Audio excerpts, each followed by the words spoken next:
Hey guys, welcome back to Rust Bucket Rehab. So it's been a while since I've talked about this project.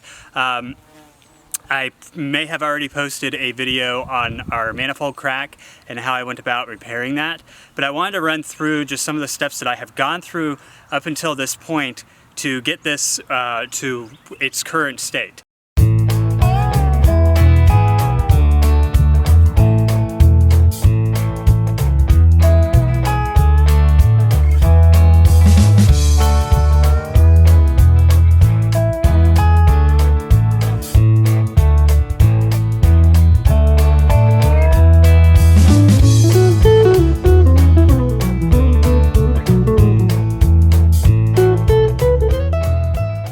Current state is it has no fuel in it, has no oil in it.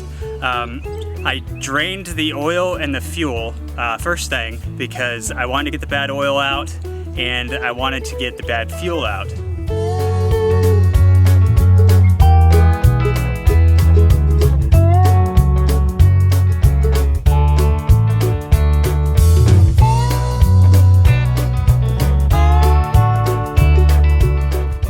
I also needed to dismantle the fuel system so I could find the correct parts that I would need to put that back together again. So this is it. Up to the carburetor, the two fuel lines coming into the pump. I'm just gonna go ahead and put everything back into place. I then made my way up into the motor where I removed the carburetor because I needed to clean the carburetor.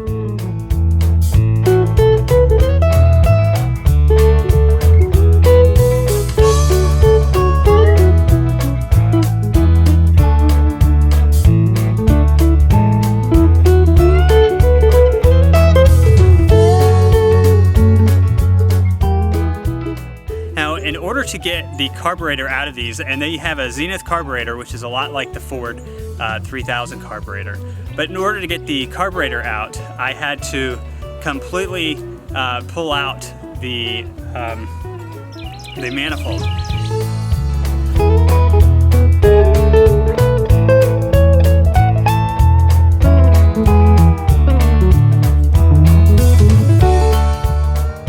And because the manifold was cracked, I had to go ahead and fix that as well.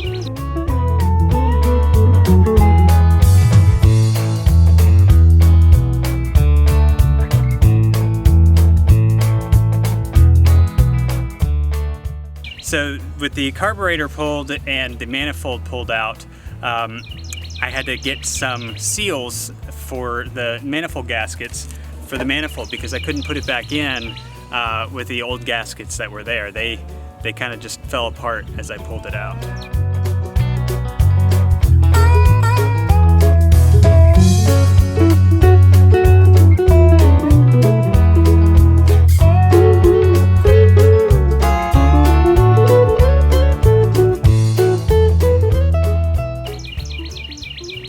So we have, at this point in time, pulled out the carburetor, cleaned it. I'll do a separate video on cleaning the carburetor.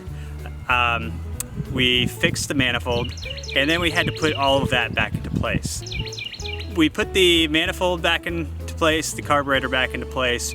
We hooked up all of the components that run to the carburetor as far as the gas pedal, etc. The next step will be to finish our oil change, replace the filter, then add some oil back to it. Now, one of the things that I did on this project is every time I went into the spark plug area or the manifold area to work, I would spray in there penetrating oil. I've used PB Blaster, which I've always liked that in the past. It's worked very well, but Aerocroil or Croil oil is supposed to be a lot more effective, especially on engine components like this. So I did get a can of that, and I probably used that more than any other penetrating oil. Again, I've added penetrating oil to the through the top of the motor on numerous occasions. I finally finished it up with some 3-in-1 penetrating oil, and that should help as well. Now with the oil drained out of the motor, I'm hoping that when I go to finish my oil change, when I pull the plug, I'll see some of that penetrating oil coming through, which means that it's actually going all the way through the motor. But the penetrating oil is important because this motor hasn't been started in a very long time. So when we try and crank it over, we want to give it as much opportunity as we can for the pistons to free up and start moving up and down. So the penetrating oil will help by kind of lubing those up. And depending on how long it takes me to get to the point of starting this, I'll probably continue to add penetrating oil to it. But right now we're pretty much to the point where we need to finish the oil change, rebuild the gas system, and then install our ignition switch, and we're going to go ahead and try and turn it over and see if we can get the motor to start. Getting the motor to start is really the first step of this entire process before we try and add things like hydraulic fluid to work on the hydraulics. So that's pretty much where I am right now with Rust Bucket Rehab. It's a kind of a slow project because I don't have time to work on it a lot. So I work on it in between other projects. I will say that one of the things that I like to do when I am going in between projects like this one, and I have to leave and come back to it, you can't just put all the parts back together necessarily and then take them off again. But I am out in the elements. So what I like to do is take some shop rags and I'll shove them down any open holes that I have. And then I'll wrap the entire motor or cover everything up the best I can with heavy duty garbage bags, and then I'll actually put weights or heavy pieces back on top of it to hold those bags down. What I'm trying to do is keep any moisture from getting down into the motor. Part of what I'm fighting with the penetrating oil is any rust that might be in there. Getting additional moisture in there would actually kind of backfire on me. So protecting the motor in between times of work is really kind of an important thing when you're working on a project like this, especially when you don't have a garage and you have to work on it outdoors. So stay tuned. Hopefully we'll get our oil change video done for you. We'll get our carburetor cleaning video done for you. And we will get the fuel system video done for you.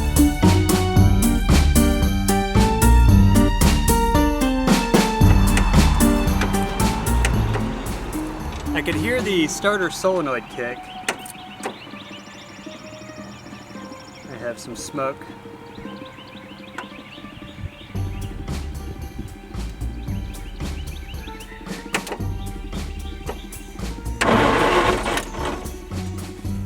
Okay. We have movement.